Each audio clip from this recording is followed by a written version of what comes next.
Bienvenidos al podcast de Israel Casa Integral. Estamos muy contentos de que puedas escuchar una palabra del Eterno en el programa del día de hoy. Te invitamos que visites nuestra página web en israelcasaintegral.com para ver la gran cantidad de recursos que queremos que obtengas para tu crecimiento espiritual. Vayamos ahora al parashá del día de hoy. Libro de Torá, Bamidbar, extraordinario, apasionante. Saben, es tan maravilloso el poder estudiar el programa cíclico de Parashá durante todo el año, porque cada vez que llegamos a uno de los Parashá de cada año y repetimos, usted podrá pensar, pero ¿qué sentido tiene repetir y repetir y repetir el mismo Parashá de cada año? Me dijo alguna vez alguien, pastor, ese Parashá del año pasado ya lo vimos. Pero mis amados hermanos, cada parashá es completamente nuevo. Cada estudio, cada profundizar en el tema es completamente nuevo. Y es lo que estamos procurando hacer, profundizar cada vez más. De hecho, quiero agradecer en esta semana a los varones Kadosh, los varones de ISI en las naciones, aún con las diferencias de horario en Europa y en tantos puntos, pero todos conectados con un solo propósito: estar más cerca y estudiar como hombres, como varones, como líderes, como esposos, como padres, como sacerdotes, estudiar la Kadosh Torah, partiendo del presupuesto de que necesitamos pasar al desierto, a Bamidbar, para despojarnos de vanidad, de entendimiento humano, intelectual, racional, lógico, de todo egoísmo, de toda prepotencia. ¡Wow! Esto está tremendo. Para que logremos entrar con humildad. Por favor, dígalo conmigo, varones, con humildad al estudio de la Kadosh Torah. Torah no se puede estudiar si no hay un corazón contrito y humillado. Muy bien. Vamos a dar comienzo al libro de Bamidbar y quiero dar comienzo a esta lectura del libro número 4 de Números, y ya explicaremos el nombre Bamidbar.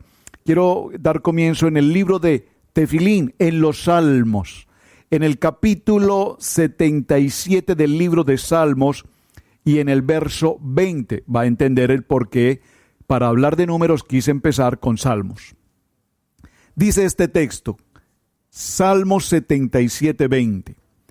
Condujiste a tu pueblo como ovejas por mano de Moshe y de Aarón. Amén. Condujiste a tu pueblo, a Israel, como ovejas por la mano de Moshe y de Aarón. Y es interesante este texto del libro de Tefilín porque evidentemente tenemos que hacernos una pregunta. ¿Por qué razón una vez Adonai toma al pueblo de Israel de una condición de esclavitud y viene el tiempo de Pesá y el tiempo del sacrificio de ese cordero, recuerden, y sale al desierto hacia una tierra prometida, hacia una tierra en la que fluye leche y miel? Es interesante que este pueblo pasa a una nueva condición. Ya no son los hombres de una condición con mentalidad de ladrillero, una mentalidad de esclavo, una mentalidad carnal, una mentalidad de hombre, sino que ahora, con mano extendida, con mano fuerte, el pueblo de Israel está viendo el milagro, el poder sobrenatural del Eterno a favor de este pueblo. Han pasado muchos años, pero por fin su clamor, sus peticiones se presentan y hay una respuesta. Adonai siempre escucha nuestro clamor. Sin embargo, vemos que la ruta que debería ser tan corta, definitivamente tuvo un recorrido extremadamente largo. Y solo para mencionarlo, recordemos que en la ruta corta, por favor, en la ruta corta, no sé si a usted le ha pasado cuando toma una dirección en su navegador, en su GPS, hacia un punto, del punto A al punto B, y usted coloca la dirección, va a notar cómo evidentemente, es la pastora Pili que está pasando, gracias. Evidentemente, usted va a notar que el GPS le entregará tres opciones. la corta, la más rápida, la que tiene tráfico, etc. Entonces usted opta por usted elige, le gustan las rutas cortas, le gustan las rutas más rápidas, le gustan las rutas que tengan el tráfico, que te puedan establecer el tráfico. En la ruta corta, recordemos que el pueblo de Israel, que acaba de salir de una condición de esclavitud, en el que ellos han visto idolatría y todo tipo de dioses paganos, ahora no pueden pasar justamente por un lugar en el que se encuentran el territorio de los filisteos. Muy interesante. Y en este territorio de los filisteos hay todo tipo de paganismo, todo tipo de idolatría, todo tipo de perversión.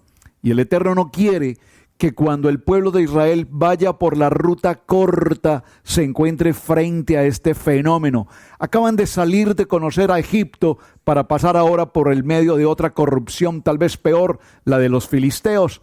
Así es que el Eterno les da una siguiente alternativa y es tomar una ruta obviamente un poco más larga. Una ruta que va a tomar muchos más años y por lo tanto quiero simplemente con esto significar que es precisamente en el desierto donde vamos a ver todo este proceso. Porque en el desierto se van a suceder muchas cosas. El desierto no es en sí malo. Tal vez cada uno de nosotros ha pasado una o varias veces por el desierto. Y el desierto siempre tendrá como propósito madurarnos en nuestro carácter, en nuestras decisiones, en nuestras acciones, en nuestro ímpetu, en las acciones que queremos tomar, en nuestra voluntad y a nuestra manera, y no en la voluntad que el Eterno tiene realmente para nosotros. Tenemos, por supuesto, el libre albedrío, tú eliges, pero al elegir debemos tener mucho tacto, si me permiten la palabra, mejor un gran discernimiento para elegir conforme a la voluntad del Padre y no conforme a tu comodidad o a tu beneplácito. ¿Saben? Quiero aprovechar este minuto para agradecer a todos y cada uno de ustedes, hermanos, en el conteo de Homer. Sus enseñanzas, el reto, el propósito de sentarse, darnos una enseñanza, compartir. Es algo maravilloso, algo grande, Eterno está haciendo con cada uno de nosotros. Pero también quiero agradecer de manera muy especial a nuestra hermana Ainhoa Quiñones, una joven que nos dio un testimonio maravilloso y somos de hecho testigos de la experiencia que ella experimentó al entrar a la universidad con oportunidades de becas, pero renunciar a las becas que el hombre ofrece y entender en el discernimiento espiritual que aunque tenía las becas para entrar a esa universidad que ella siempre anheló, al pasar su día de prueba, de experimentación en la universidad, notó que el lugar era un lugar totalmente inapropiado, un lugar en el que la presencia de Adonai no podía estar definitivamente allí, una universidad donde polula el pecado y la perversión, y una mujer, una hija de Dios con discernimiento, dice: este no es el lugar para mí, aunque anhelo la beca y ya tengo esa beca en mis manos. Prefirió renunciar a todo para ir a un lugar donde tiene que pagar su semestre a mayor distancia de su casa, es decir, a todo lo contrario, como lo enseñó la pastora Lina hace unos días en Homer, así como Nínive y así como Jonás. Entonces el Eterno preparó un pez que cuando él pretendía huir del llamamiento, el Eterno lo trajo nuevamente y lo arrojó en el lugar donde él debía cumplir el propósito. Así es que necesitamos, repito, entrar a un tiempo de discernimiento en lo que tenemos que hacer. El libro de Bamidbar nos dice, o su traducción es en el desierto. Se habla del libro de Números en el sentido de que hace relación a los censos. La palabra censo, que lo explicamos ayer en el Parashá en Familia y solo lo voy a mencionar, la palabra census viene de una palabra censu, que realmente lo que significaba o significa es elevar la cabeza, tomar a los hombres entre 20 y 60 años. Preste mucha atención a esta información, entre 20 y 60 años, para que formaran parte de una de un ejército, de una organización, si puedo decirlo, de una formación de hombres preparados, adiestrados, para llevar consigo una responsabilidad. Levantar la cabeza lo que significa realmente es entregarle una responsabilidad, un cargo, indicarle que ahora debes cumplir específicamente con una función. Hay un tema maravilloso, la pastora lo ha enseñado en varias ocasiones, que tiene que ver con el tema de usurpación. Cuando tú tomas el lugar de alguien o arrebatas o haces cualquier maniobra para quitar del lugar a alguien y tú ocupar ese lugar, a esto se le conoce como usurpación. Observen, usurpar significa quitar, delegar significa que se le asignó. Pues bien, esto es censo. Censo es contar el número de hombres y establecerles, levantarles su cabeza y entregarles un cargo, una responsabilidad. No un cargo desde el punto de vista laboral o desde el punto de vista de posición, sino un cargo desde el punto de vista de una responsabilidad. Cuando venimos a la Torá, cuando venimos a la palabra, todos tenemos una responsabilidad mutua, una responsabilidad de comunión de toda la congregación. Así es que el libro de Bamidbar, por favor acompáñeme al libro de Bamidbar en el desierto, Números en nuestra traducción. De hecho que la traducción también lo explicamos ayer, viene del griego. Originalmente el libro de Números traducido del hebreo al griego y del griego al español viene de la palabra arimetic, que realmente lo que significa es números. Por eso fue traído del español y quedó como libro de números. En el capítulo 1, verso 1 dice esta palabra: habló Adonai a Moshe en el desierto de Sinaí, en el tabernáculo de reunión, en el día primero del mes segundo, en el año segundo de su salida de la tierra de Egipto, diciendo: toma el censo, levanta la cabeza de los hombres, de los hijos de Israel, por sus familias, por las casas de sus padres, con la cuenta de los nombres, todos los varones por sus cabezas. De 20 años arriba, todos los que puedan salir a la guerra en Israel, los contaréis tú y Aarón por sus ejércitos. Y estará con vosotros un varón de cada tribu, cada uno jefe de su casa, de sus padres. Estos son los nombres de los varones que estarán con vosotros de la tribu de Rubén, y empieza a mencionarlo allí. Por favor, preste mucha atención en esta primera lectura. Solo quiero detener un momento este texto para que ahondemos los detalles. Número 1 nos dice que Adonai le habla a Moshe estando en el desierto. Estar en el desierto tiene una connotación muy importante. Estar en el desierto es en un lugar de la nada. Estar en el desierto es en un lugar vacío. Estar en el desierto es en un lugar donde lo único que puede haber es arena, extrema calor en el día y profunda frialdad, frío en la noche. Eso es estar en el desierto, es decir, donde tú no dependes de la comodidad, del paisaje, donde tú no dependes de la sombra, donde tú no puedes depender de todos los beneficios y comodidades que humanamente podríamos tener. Estar en el desierto es cuando entramos a depender única y exclusivamente de Adonai. De hecho, ¿cuántas veces el Eterno ha tenido que sacarnos de nuestras comodidades? Y puedo decirlo por testimonio. Tuve que salir de una gran comodidad, de una buena posición económica y laboral, para que ese día, con lágrimas en mis ojos, reconocer que sin la bendición del Eterno y sin la ayuda de mi Padre Celestial, nada podía hacer. Lo había perdido económicamente todo.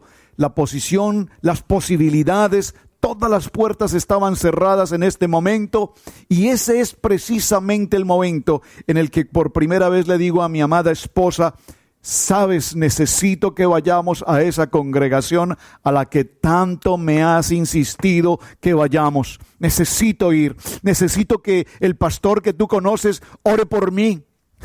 Tan exigente, ¿verdad? Nunca iba, ni le conocía, pero quería que ese pastor ese día orara por mí y con su oración me arreglara todo el problema. Es decir, que el Eterno tomó mi vida de las comodidades, de las tierras buenas, donde habían posibilidades y cosechas, y me trajo a un desierto en el que ese día entendí que lo necesitaba única y exclusivamente a Él.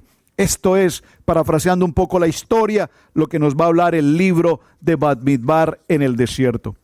Es bien importante recordar que desde el mismo tiempo de la creación, si tú recuerdas, el Eterno pues había tenido cierta desilusión, si puedo usar esa palabra, de cómo las generaciones tras generaciones producían cierta rebelión al Eterno. Y es entonces cuando la Torá decide elevar, tengan mucha atención a esta palabra, elevar. Cuando nosotros salimos de nuestra comodidad y pasamos al desierto, es porque el Eterno nos está elevando en nuestro nivel de carácter espiritual, porque ahora vamos a estar en comunión con Él y a depender exclusivamente de Él. Entonces, vemos cómo la Torá nos empieza a elevar, y es interesante notar que aunque se presentaron muchos eventos, como por ejemplo el diluvio o las plagas en Egipto, recuerden todo esto, la Biblia no nos muestra fechas, calendario exactas. Pero es bien interesante notar que aquí en el libro de Bamidbar sí nos dice puntualmente el día, el año y en qué momento. Y la pregunta es, ¿por qué en el comienzo del libro de Bamidbar aparece este dato tan extraordinariamente importante? Vemos entonces que después de todo este proceso, Hashem exclama acerca del pueblo de Israel y dice: veo que este pueblo realmente va a ser mi pueblo. Son los hijos de Abraham, son los hijos de Isaac, son los hijos de Jacob. Este es un pueblo. Y empieza el proceso en el libro de Bamidbar hablándonos de una fecha específica, hablándonos de que el Eterno ahora va a hacer un pacto con este pueblo, y a esto le conocemos poderosamente. La pastora explicó en la primera jornada lo que significa el pacto matrimonial, el contrato matrimonial, lo que significa la ketubá. Esto es lo importante. Así que nosotros nos damos cuenta que el pueblo de Israel, nosotros hemos sido escogidos, elegidos para ser precisamente la novia, él el esposo, y evidentemente como tal hemos sido escogidos como la nación, repito, la nación escogida por el Eterno. Vemos entonces que estas palabras en el desierto indican que necesitamos salir de nuestra comodidad. Y vemos también, mis amados hermanos, que cuando habla de salir de nuestra comodidad en el desierto, necesitamos ante todo, por favor, escríbanlo en sus notas, necesitamos entrar a un nivel de humildad. Esta palabra yo creo que la he repetido en muchas ocasiones. Ser humildes, hermano, por favor, ser humildes no significa ser pobres, ser humildes no significa estar con los zapatos rotos y el pantalón y la camisa desgastado. Eso no es humildad. Esa es una condición tal vez de escasez, de pobreza o de miseria.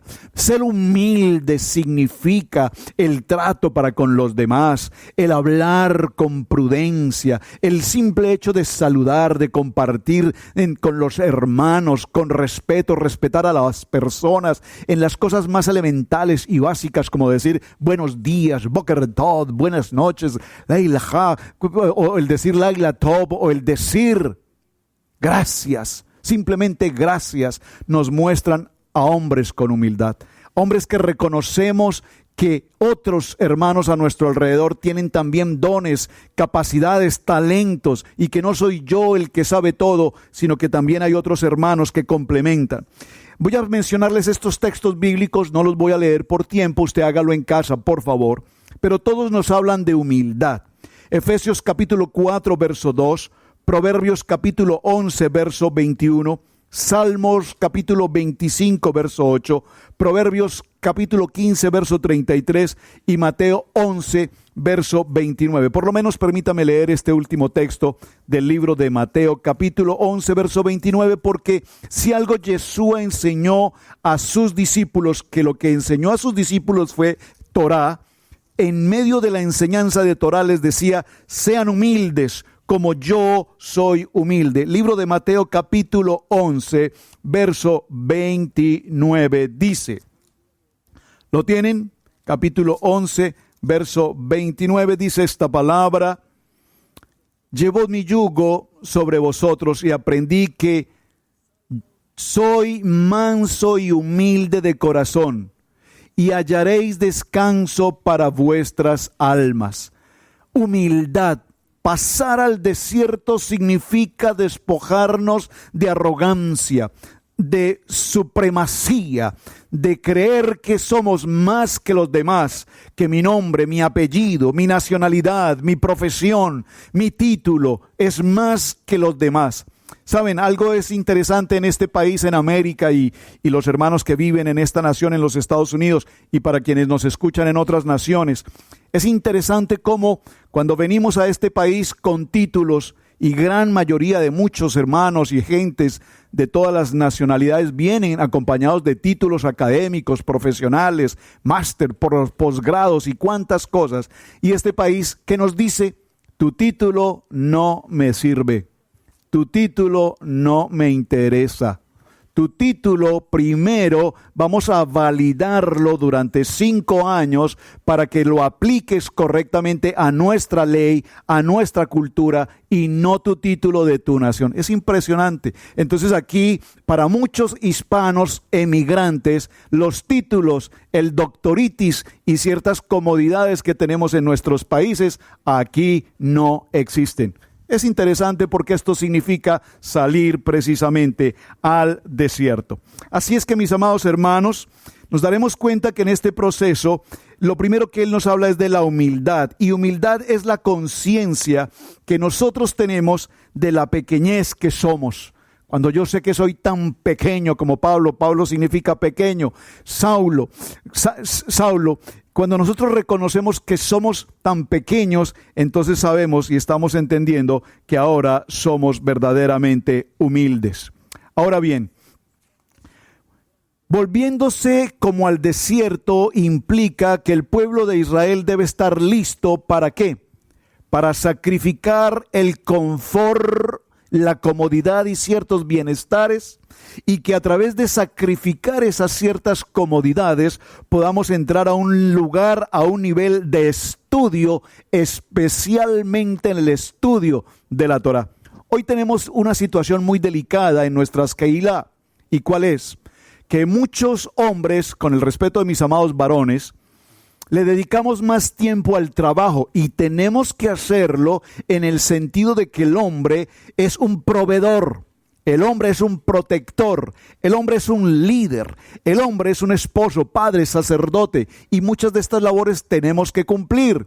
Pero no podemos olvidar que para ser un padre, un esposo, un sacerdote, un proveedor, un líder, un protector, ante todo debemos ser hombres espirituales. Un hombre espiritual es aquel que sabe que en medio de una situación de desierto no necesita overtime, part-time y full-time y todos los time posibles que los solucionan. No, sino que un hombre con todos los dones y talentos sabe que cuando es un hombre espiritual, en oración encontrará la respuesta. Por eso, cuando venimos al desierto, entendemos que es el mejor momento para entrar a estudiar la palabra.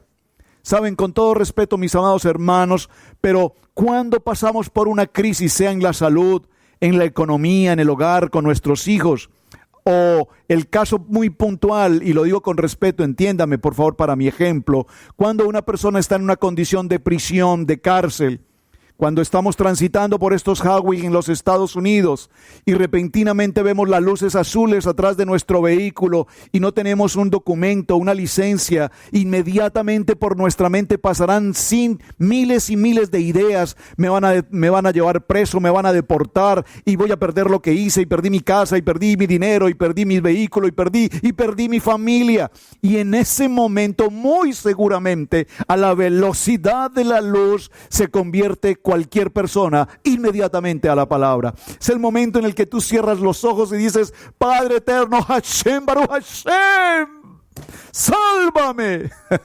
Conversiones de 1 milésima de segundo. Y el Eterno permite que nada suceda. Recuerdo una historia de un hermano que nos visitó en una ocasión. Vino, estuvo con nosotros, pasó al frente, había manifestado su deseo de recibir al Eterno y perfecto.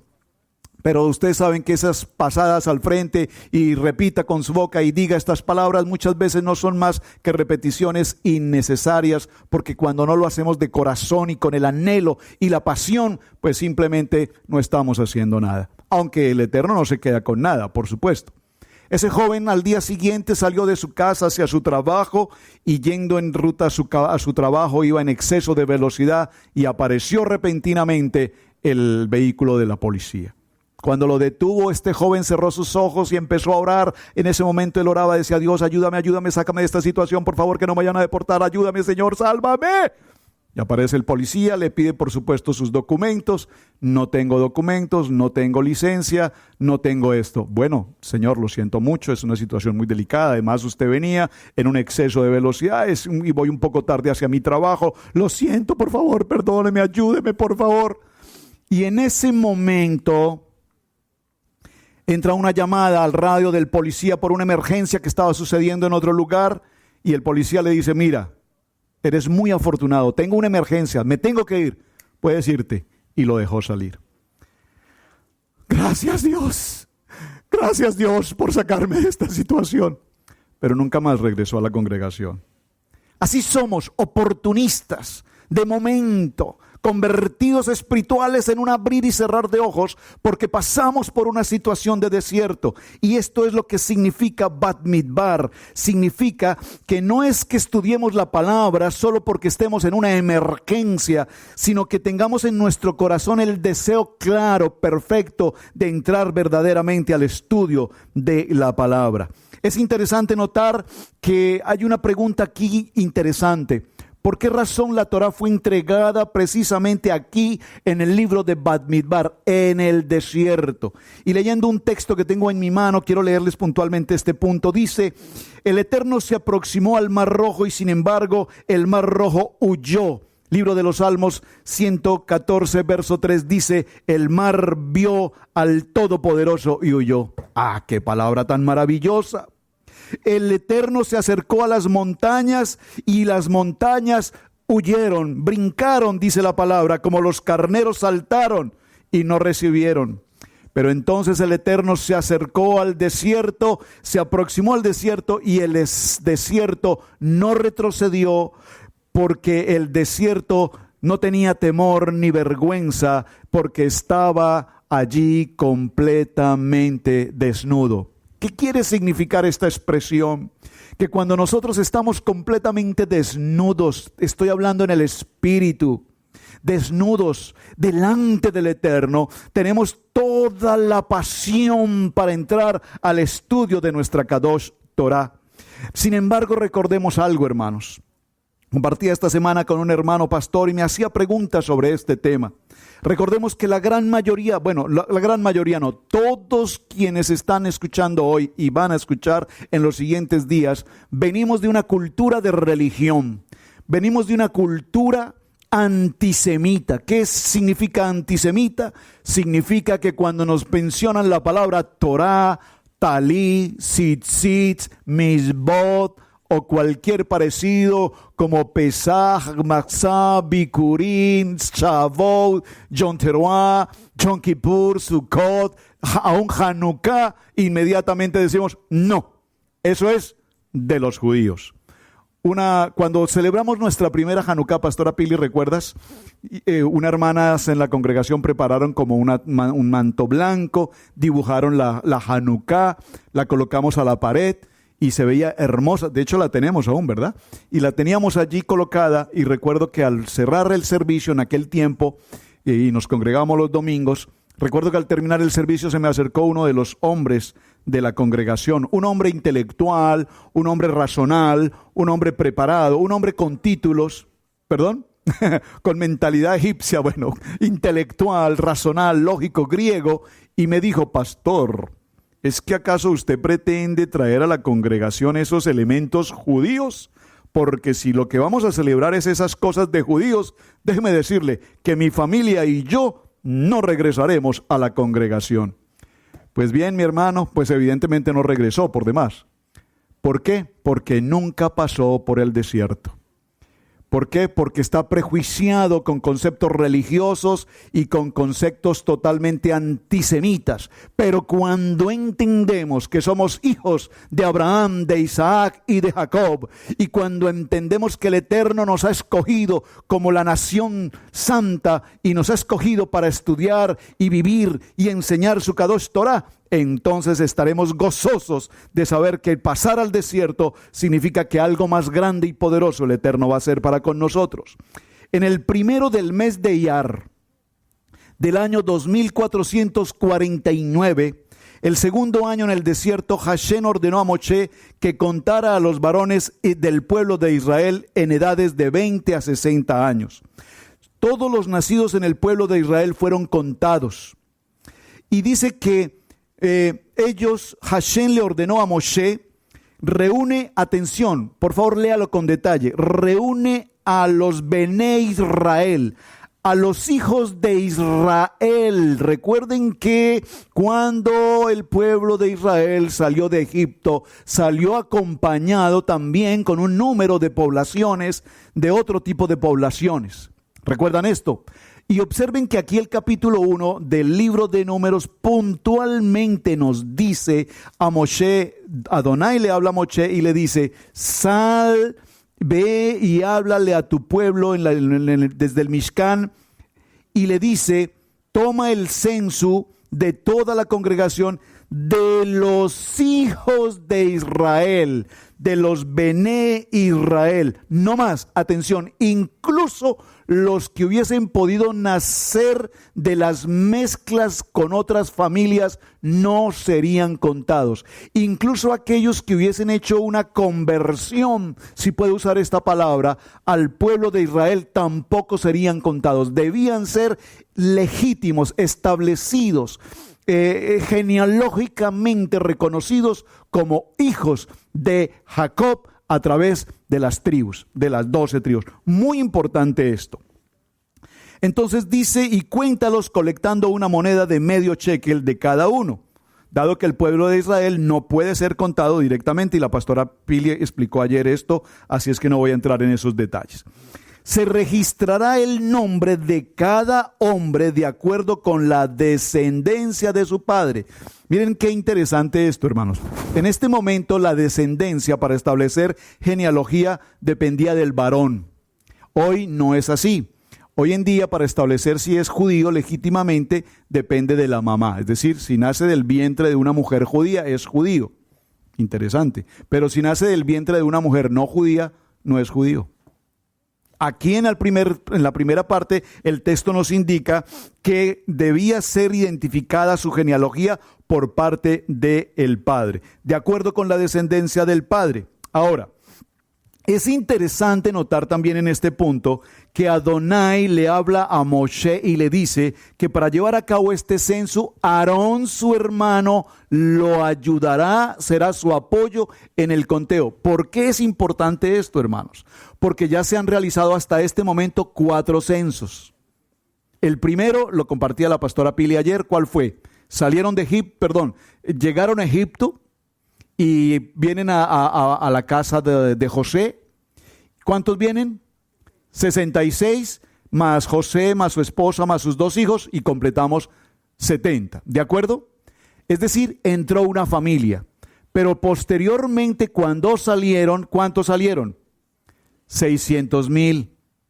600,000. Ahora, ¿quién sale? Sale una nación. Y en el tercer conteo y en el cuarto conteo nos vamos a encontrar, con un número mayor, y ya voy a entrar a ese detalle, Ahora, muy bien, en el segundo conteo es interesante notar, ya había pasado la situación, en el tercer conteo, ya había pasado la situación del becerro de oro. Amén. Y en el becerro de oro, Adonai no permitió que Aarón participara del conteo por la situación que había ocurrido con respecto al becerro de oro. Interesante. En esta ocasión, ahora Adonai puntualmente le habla a Moshe y le dice, ahora en este conteo tu hermano será tu ayuda. Muy interesante. Hashem continúa diciendo, los Nesiim, ¿quiénes son los Nesiim? Los líderes de cada tribu te asistirán también en el conteo. Hashem enumeró los 12 Nesimín, contando a Efraín y a Manaché como tribus separadas. Importantísimo, mis amados hermanos. Ustedes recibieron en su internet, en su Messenger, en el WhatsApp, recibieron una tabla que les envié con la formación de las tribus y demás. Ya las vamos a explicar en un momento. Muchos me han preguntado por esto. Muy bien. Entonces vemos que esta fue la cuarta vez. Voy a ver si los puedo repetir. El primer conteo, ya lo mencioné, fueron los 70, posteriormente los 600, y en este conteo fueron 603,550.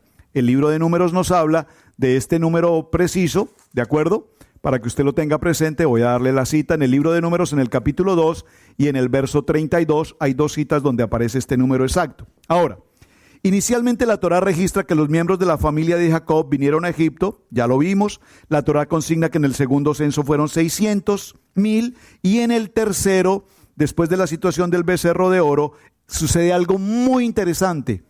Se hace el cuarto conteo y el tercer conteo y los 2 números son exactamente iguales. Han transcurrido 7 meses entre el tercer conteo y el cuarto conteo. ¿Cuánto sumó el tercer conteo? 603,550. ¿Cuánto sumó el cuarto censo? Sumó 603,550. Ese 603,650, simplemente si usted tiene el papel y lápiz y lo escribe, por favor, vamos a hacer el ejercicio inmediatamente. Escriba allí 603,603.550, ya lo tiene, 603,550. Todo lo que la Torá nos enseña tiene una aplicación muy importante. Veamos, ya tiene el número 603,550, muy bien. Vamos a hacer la suma para una gematría. Si sumamos 6 y 3, nos da 9, 0 no se incluye, obviamente. 6 y 3, 9, más 5 y 5, 10, nos da un valor de 19. Ahora, si sumamos 1 más 9, nos da un valor de 10, ¿de acuerdo? Y el número 10 en la gematría corta quedaría 1, el número 0 se anula, de tal manera que el valor que nos da es 1. ¿Qué nos indica entonces este número 603,550? Que el pueblo de Israel es un Ejad, somos uno, Adonai es uno. Amén, muy importante. Esto es bien importante que lo tengas presente. Muy bien. Veamos entonces que en el primer mes de Adar, 7 meses después de este censo, el pueblo es contado nuevamente. Y en el libro de Shemot, capítulo 38, verso 26, vamos allá, veámoslo. Vamos al libro de Éxodo, capítulo 38. Vean qué dato tan importante, hermano, porque es que leemos la Torá y muchos detalles tan pequeños como este y tan importantes se nos pasan por alto. Veamos entonces, los buenos matemáticos y los buenos en números, pues les gustará lo que estamos enseñando. Libro de Shemot, capítulo 38, verso 26. ¿Lo tienen? Léalo conmigo. Dice, Éxodo capítulo 38, verso 26. Medio ciclo por cabeza según el ciclo del santuario a todos los que pasaron por el censo de edad de 20 años arriba y que fueron 603,550. Exactamente el mismo número que se contó en el tercer censo, ahora aparece en el cuarto censo. ¡Wow! Tenemos que avanzar porque hay muchas cosas que explicar allí. ¿Por qué se sucedía esto? Es decir, durante 7 meses del tercer al cuarto conteo, ¿qué pasó? ¿Nadie cumplió más de 20 años? ¿Qué pasó con los de 60? ¿Todos se quedaron en 60? ¿Solamente había gente de 20 a 60? Pues bien, la Torá nos explica muy interesantemente este punto y tiene que ver realmente con el año, con el Rosh, el tiempo del año nuevo. Pero para no entrar a los detalles, solamente les dejo esa inquietud. Usted puede investigarlo o si quieres después lo miramos más avanzado un poquito en texto para no detenernos en todos estos detalles. Muy bien. Ahora, este libro de Bamidbar también es un libro llamado como Humash HaPekudim. Y es el libro de los números que contiene el censo detallado de todo el pueblo de Israel, como también lo vimos alguna vez, o lo veremos, perdónenme, en el libro en el Parashá de Pinjas. Vamos a observar algo muy interesante. El Mishkan, vamos a entrar a la distribución. Si tiene la tabla, por favor, que les envíe esta mañana por Messenger, por WhatsApp, etcétera. Y si alguno no la tiene, por favor, pídala aquí por el chat. La pastora Pili la podría enviar, ¿verdad? Creo que sí. Veamos entonces qué es importante en este punto. Después de que Moshe hubo contado a la población de Israel y los clasificó según las tribus, ¿cuáles? Según las 12 tribus. ¿Quiénes son las 12 tribus? Los hijos de Jacob, de Israel. Muy importante. Entonces vemos que ya está la construcción del Mishkan. Ya tenemos establecido el Mishkan. Ya tenemos el Mishkan allí. Ya se armó, ya se inauguró, ya está listo. El Mishkan tenía que ser ubicado en el preciso centro de la nación y su emplazamiento fue llamado el campamento de la Shekinah divina. Por favor, usted escriba esto en sus anotaciones porque esto es hermoso. ¿Cómo se llamaba lo que conocemos como tabernáculo? Que realmente la palabra tabernáculo no es la correcta. Es el Mishkan en principio, posteriormente será el Betamidrash. Así es que no la palabra tabernáculo, esa traducción realmente no es la correcta, es el Mishkan. El Mishkan fue llamado el campamento de la Shekinah. ¿Qué es la Shekinah? La presencia de Adonai, la divinidad presente entre nosotros. Entonces, estaba rodeado en sus 4 puntos cardinales, ¿por quién? Por los Levín. El área donde ellos acampaban era conocida como Mahané Leví, el campo de los levitas, y este campamento era menos santo que aquel que portaba, obviamente, que guardaba, que albergaba mejor la Shekinah. Entonces, vemos que estaba circuncidado por un tercer campamento que era el Mahané Israel. Allí en el Mahané Israel estaban distribuidas las tribus, 3 de las cuales acampaban en dirección al norte, 3 al sur, 3 al este, 3 al occidente. Hay algo muy interesante, los Coanín y los Levín estaban apostados en todas las 4 direcciones alrededor del Mishkan y eran guardias del lugar. Ahora, voy a tratar de explicarles un poco la tabla, por favor vaya usted a su tabla, a ver permítame, yo busco también mi tabla aquí, no traje mi tabla físicamente pero la tengo en fotografía, voy a tratar de que vaya usted también conmigo a la tabla y la podamos compartir. ¿Perdón? Ya la colocaste también allá. Excelente, gracias, Pastora Pili. Permítame un segundo, yo me ubico acá. Voy a mi tabla, un momento, por favor. Muy bien, observen. ¿Tienen ustedes su tabla allí disponible? Lo primero que ven en la parte superior, y quiero resaltarlo, son los nombres de los puntos cardinales en hebreo, que me pareció muy interesante, no los habíamos escuchado, de hecho no los hemos mencionado en los parashá anteriores. Ven cómo cada parashá estamos aprendiendo algo nuevo. Entonces, norte en hebreo, Safón, y ahí están las letras, cómo se escribe Safón en hebreo.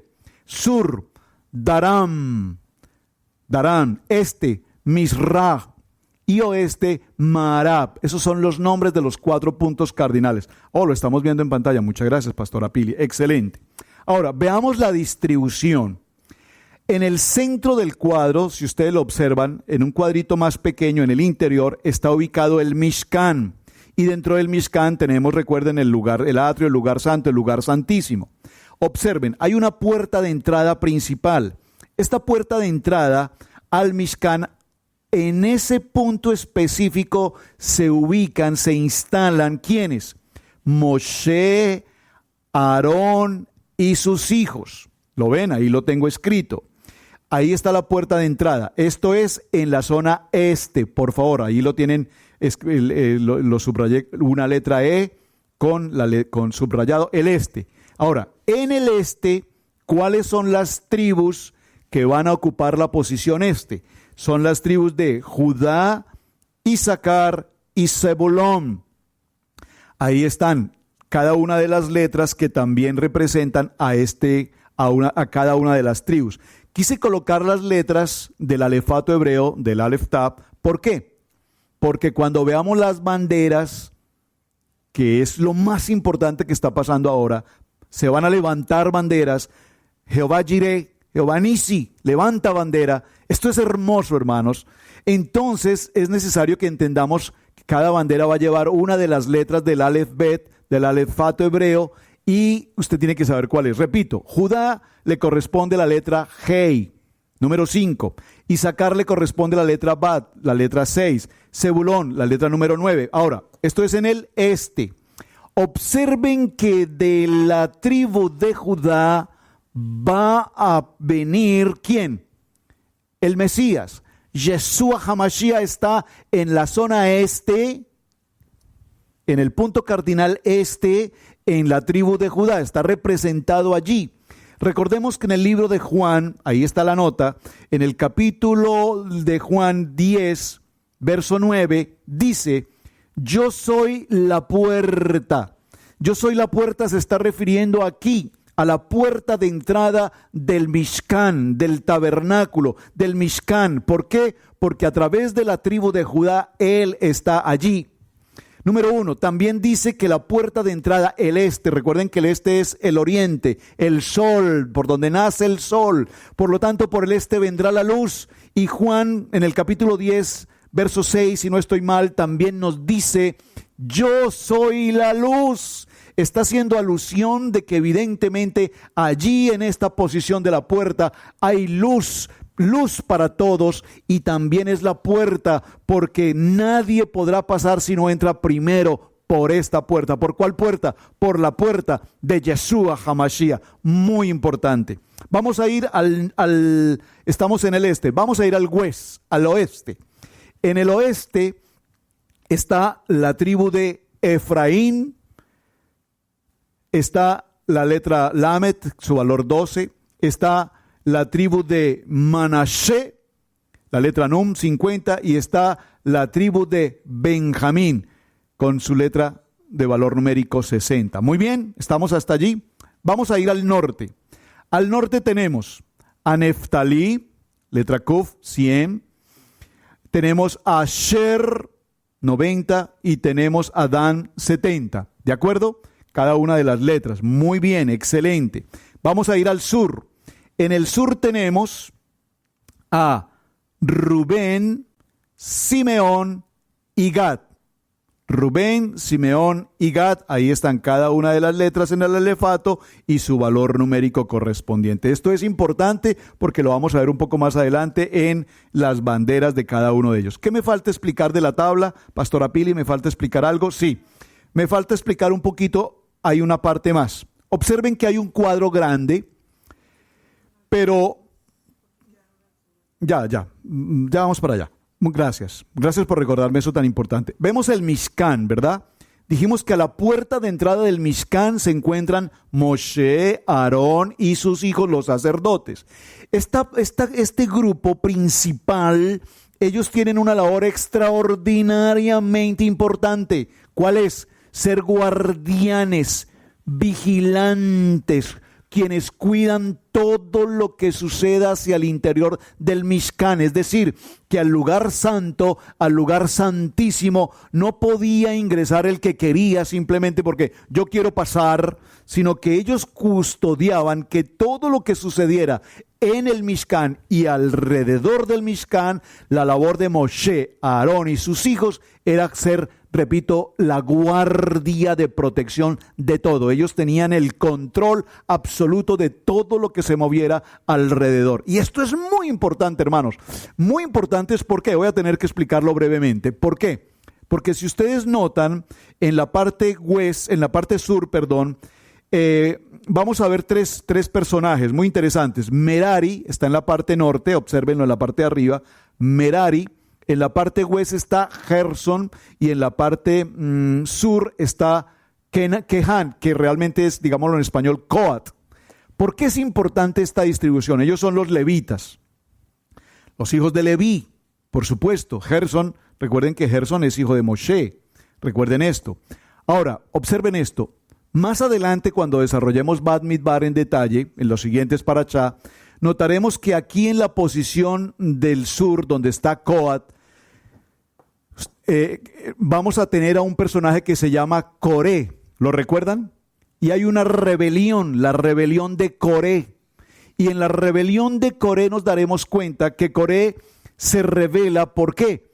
Porque él hace esta pregunta: ¿quiénes son ustedes? Le dice a Moshe, a Aarón y a los sacerdotes.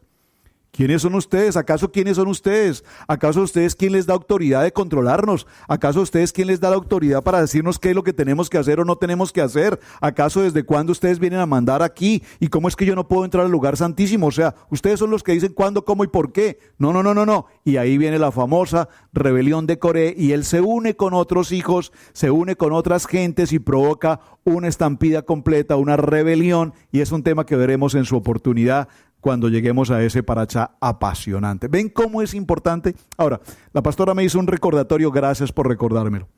Moshe tenía una inquietud, esto es un poquito midrash. Moshe ahora tiene una inquietud. Ya se distribuyeron completamente las tribus, 3. Están establecidas cada quien en su lugar. Muy bien. Ahora, ¿qué pasará si algunas de las tribus no están conformes con la distribución? Me explico. Que de pronto Isaacar diga, no, a mí no me gusta estar con Judá. La verdad es que Judá no me simpatiza, yo no quiero estar aquí en la zona este, a mí muévame mejor hacia donde está Benjamín. Yo quiero moverme al otro extremo, al west.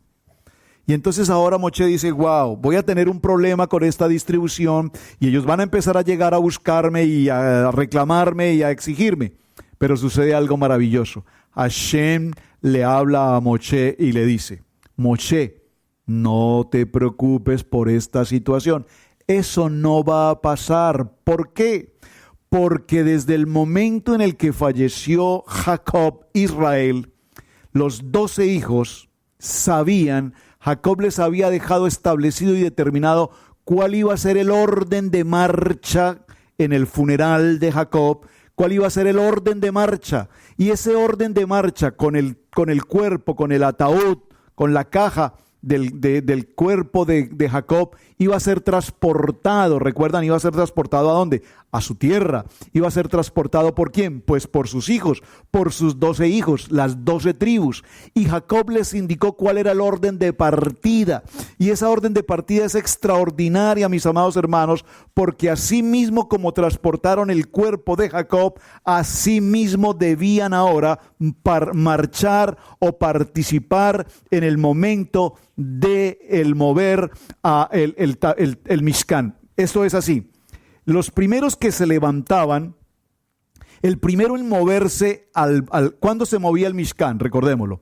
El Mishkan se movía única y exclusivamente cuando la nube de día se movía o la columna de fuego en la noche se movía. Esa era la dirección de que la Shekinah de Dios daba la orden de moverse. Y cuando se iban a mover, entonces, ¿cómo toman a 603,550 hombres, más sus esposas, más los hijos menores, más los ancianos de más de 60 años? ¿Cómo toman a todo este pueblo, que pueden ser 3 millones de gentes, para anunciarles que deben salir? Pues allí está el sistema como lo hacían. Tomaban el shofar,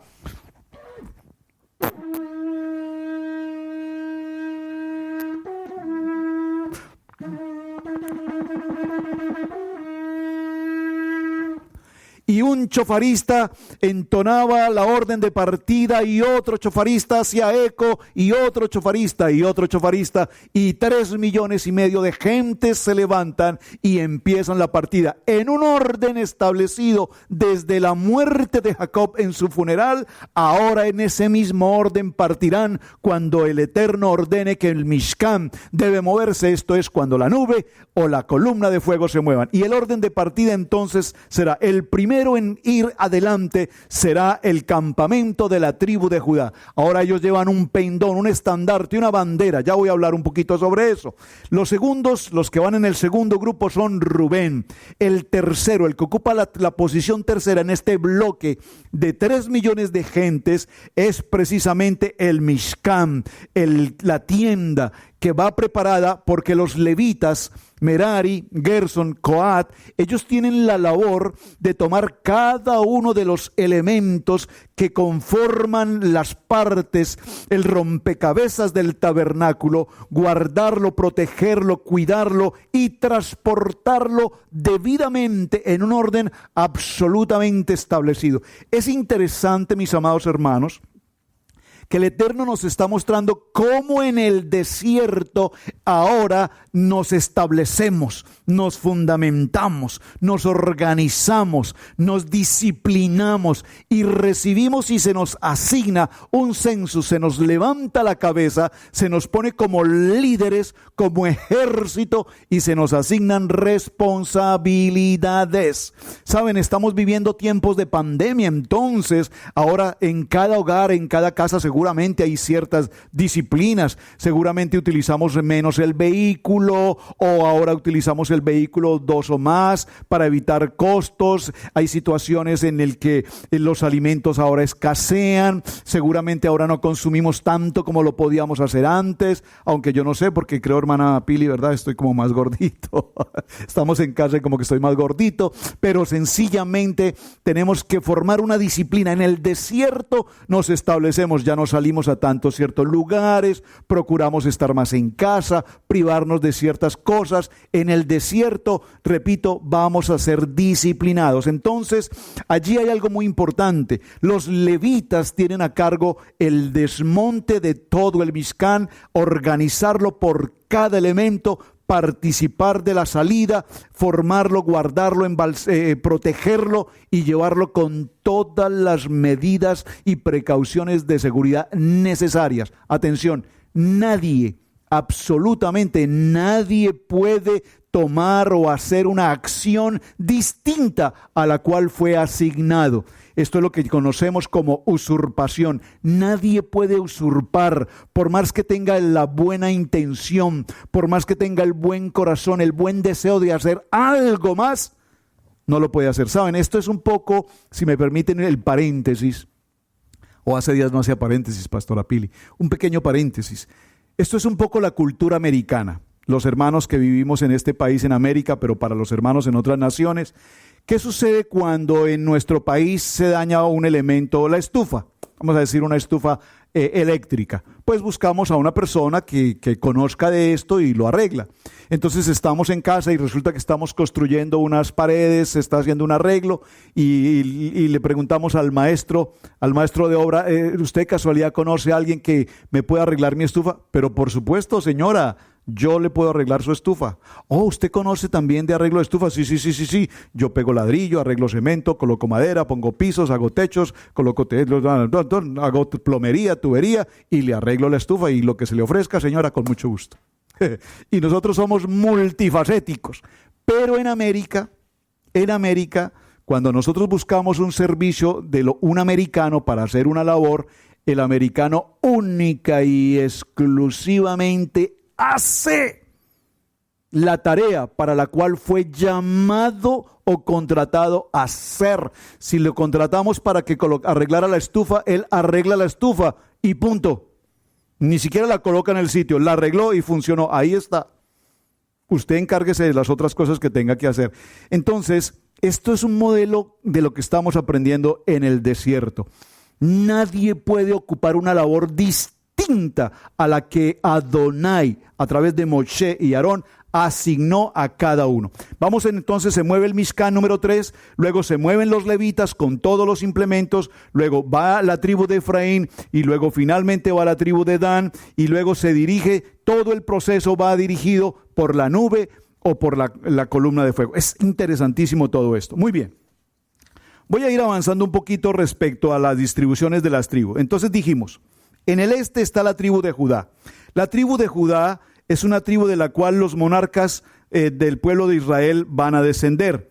Y vemos que aquí hay algo muy interesante. Están ubicados al este. El este significa luz. Recuerden que ya lo mencioné. Yo soy la puerta y yo soy la luz. Juan capítulo 8, verso 12. Está la tribu de Isaacar. Isaacar también pertenece a este sitio, al lugar del este, de la luz. La tribu de Isaacar constaba de eruditos de la Torá, eran hombres extremadamente preparados en Torá, eran un faro de luz en medio de la oscuridad, eran un faro de luz de esperanza, eran hombres que tenían una gran dignidad y un nivel espiritual extremadamente alto. La tribu de Zebulón era una tribu que estaba apostada también al este, en la dirección de la luz, porque ellos conocían bien de lo que eran las riquezas por medio del comercio y servían con sus habilidades del comercio, lo hacían siempre que brillara la luz, la transparencia, la honestidad, y eran miembros de esta tribu de Zebulón y utilizaban su riqueza para sostener a los eruditos. Con su riqueza administraban y soportaban los gastos de todos los demás, de las demás actividades. Muy bien. Las tribus de Rubén, Simeón y Gad estaban apostadas cerca a Coré, ya lo había mencionado, a Coat, perdón, no, a Coré todavía no está, a Coat. Por lo tanto, miembros de Rubén como Datán, Abirán y Obed se unieron con una rebeldía, que fue lo que conocimos como la rebelión de Coré, que lo veremos en otro parashá, y esta situación se presentó por la cercanía que ellos tenían. Eso lo veremos cuando entremos al libro de Números en el capítulo 16. Al sur se encontraba Rubén. Rubén, en el lugar del sur, era una tribu que conocía de los tiempos, los rocíos y las lluvias de bendición que emanaban del sur. Usted ha oído hablar de los vientos del sur. Ellos conocían de este punto. Después de pecar en el incidente relativo a Bilha, recuerden, la hija de Jacob, de su violación, Rubén confesó su error y se arrepintió. Rubén era el primer Baal Teshuvá, la primera persona que retornó al buen camino. Rubén entró en un teshuvá, fue el primero del que conocemos que hubo arrepentimiento e implantó un potencial modo de teshuvá para todos sus descendientes. La posición de esta tribu al sur es la que nos habla acerca de las lluvias benditas que indican qué bendiciones vienen con el mérito de la teshuvá. Asimismo encontramos a la tribu de Gad. Esta tribu estaba situada junto a la de Rubén, porque la tribu de Gad, cuyos miembros eran guerreros, tenían el poder espiritual para evocar el resplandor divino de la fuerza de la comunidad. Esta cualidad completaba la calidad divina de misericordia evocada por la tribu de Rubén. La tribu de Simeón estaba posesionada entre las dos tribus precedidas para su propia protección espiritual. Simeón no había recibido bendición explícita de su padre Jacob, quien estaba encolarecido con Simeón porque hubiera tomado la iniciativa de destruir a Shem, recuerden, y en vender a José. Shimón era uno de los que había tomado esa iniciativa de vender a José, y esto su padre no lo quiso aceptar, por lo tanto no hubo una bendición específica para él. Vamos al oeste. Tengo que avanzar, es mucho tema y quiero que avancemos. En el oeste está entonces el tema de la nieve, el granizo, las heladas, el calor y las fuerzas poderosas que causan muerte y destrucción. Allí encontramos, por orden de Hashem, a Efraín, a Benjamín y a Manashe. Todos poseían una fuerza especial para conquistar su instinto, para controlar su instinto, lo que llamamos el Yeser Hará. Muy importante. Y vemos que la Shekinah descansa en el oeste. Por consiguiente, Benjamín, el querido de Hashem, fue al que le fue prometida la presencia de Shekinah, estando ubicado en esta posición. En el norte tenemos a Dan, y aquí hay algo muy importante con la tribu de Dan. En el norte había oscuridad sobre el mundo de este norte. Dan fue situado aquí para simbolizar que su tribu causó oscuridad espiritual cuando el rey Jeroboam erigió uno de los 2 becerros en su territorio. Adoración, aquí hay algo interesante, tuve que buscarlo. Les voy a dar un texto bíblico para que lo lean en detenimiento. La tribu de Dan, recordemos cuando fueron enviados los espías.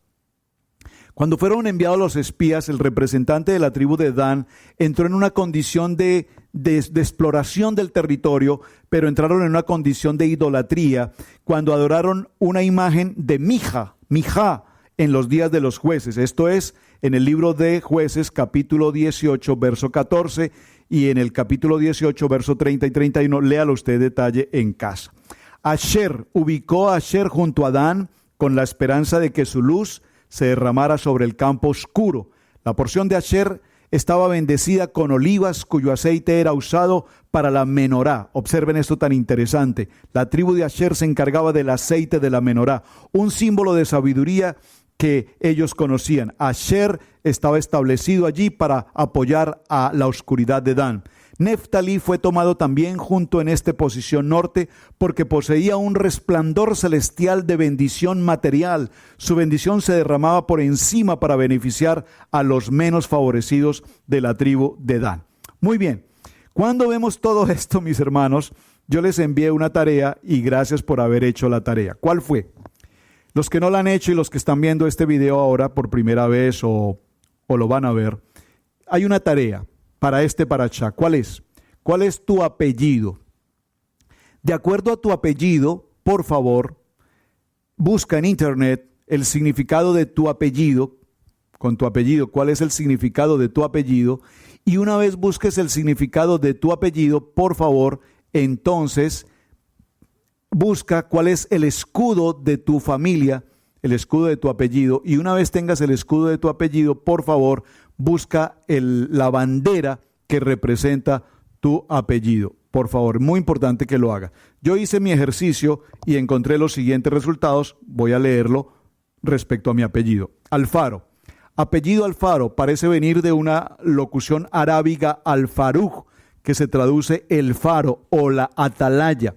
También se vincula con este nombre alfará, que hace alusión a una cerámica y viene del árabe faar, que es alfarero. Según algunos tratadistas, Villa Alfaro en la época romana fue llamada Gracurris, pero anterior a esto se le conocía como Ilursis. Este vocablo podría tener una etimología de tipo ibero-vasco que significa zona de vegetación. La raíz de este apellido no está en total claridad. Para unos ensayistas proviene de Jaro y viene del origen también de la línea de Zapata. Villa Alfaro en España, además de estos, etcétera, etcétera. El total de Alfaro es una línea genética común, el principal y exclusivo progenitor de estirpe era noble, su origen era directamente de Villa de Alfaro, La Rioja en España, etcétera. Luego vi el escudo y luego vi la bandera, y todo esto es interesante. ¿Por qué? Porque en este parashá el Eterno nos habla de cómo, después de distribuir las 12 tribus, Moshe, Aarón como guardias principales con los sacerdotes, a Merari, a Gerson y a Coat, establecidos todos alrededor del Mishkan, ahora por primera vez en la Torah, una vez están establecidos en sus ubicaciones, van a levantar un pendón que identifica a cada una de las tribus. En hebreo la palabra bandera se llama degalim. Las degalim ponían de relieve los varios campamentos en el desierto. Era un profundo significado espiritual y no son para ser confundidas con las hoy familiares banderas reales o nacionales.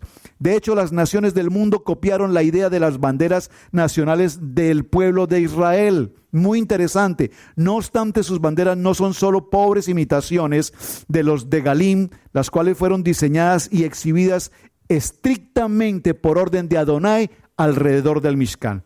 Los Bené Israel, los hijos de Israel, proféticamente proveyeron las banderas, los de Galín, en Matán Torah, en la entrega de la Torah, y ellos percibieron la Shekinah divina descendiendo sobre el monte Sinaí, acompañada por 22,000 carrozas de ángeles celestiales que se aproximaban con la Shekinah del Eterno hacia el pueblo de Israel. Esto es maravilloso, voy a tener que parafrasearlo porque es un texto inmenso, pero lo que básicamente nos quiere decir es cómo ellos tomaron las banderas y sus diseños.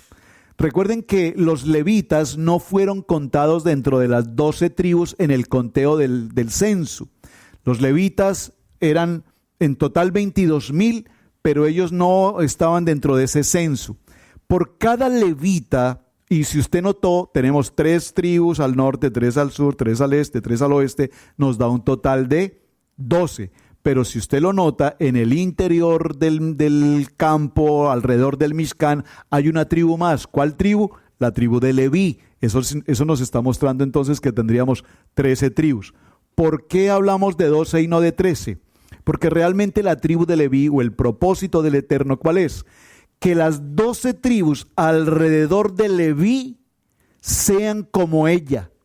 Es decir, que las 12 tribus sean como Leví en un ejat, que sean levitas, que honren, que guarden y que tengan temor por el nombre de Hashem. Amén. Básicamente ese es el punto. Entonces dice que descendieron los ángeles del cielo y venían acompañados de carrozas con colores, con los de Galim, y entonces de allí cada uno venía con la de Galim, con la bandera que le correspondería a cada uno de las tribus correspondientes según el emblema, según los colores, y entonces solo lo voy a mencionar ya para terminar. Gracias. Rubén, bandera roja.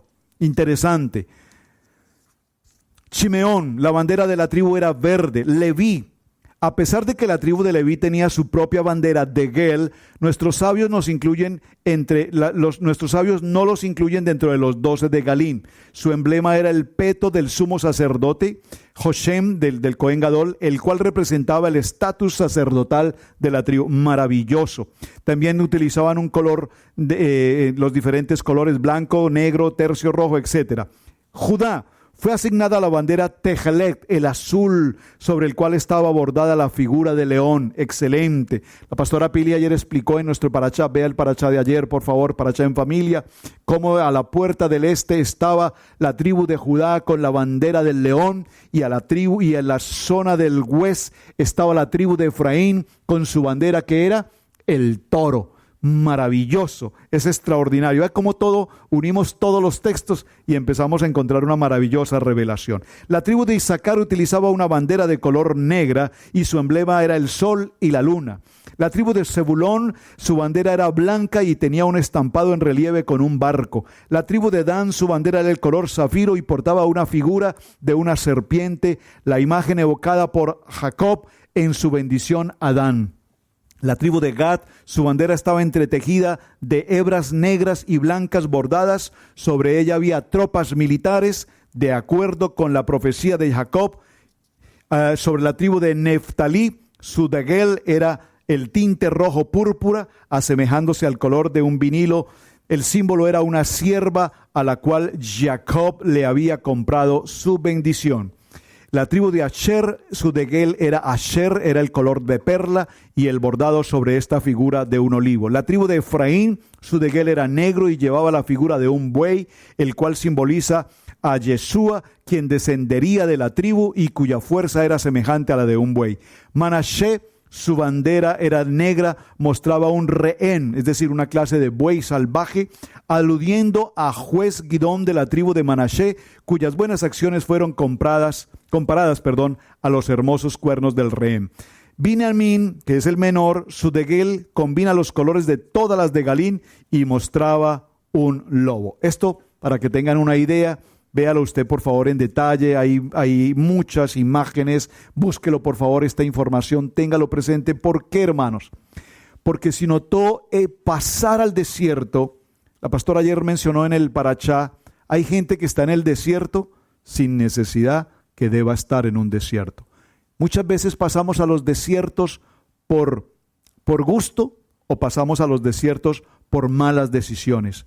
Pero cuando pasamos a un desierto tratando de hacer algo bien y entramos en un tiempo de techuvá y de corrección, el Eterno en el desierto nos establece, nos fundamenta, nos determina, nos disciplina, nos organiza, nos guía, nos da la Shekinah y permite que nos movamos solamente cuando su nube o su columna de fuego se muevan, entonces nos moveremos. Por favor, dígalo conmigo antes de cerrar este momento. No me moveré ni tomaré decisiones en mis propias fuerzas, en mi propio pensamiento, en mi propia voluntad, con mi propia capacidad, según mi intelecto, mi lógica o mi razón. Wow, esto estuvo muy profundo.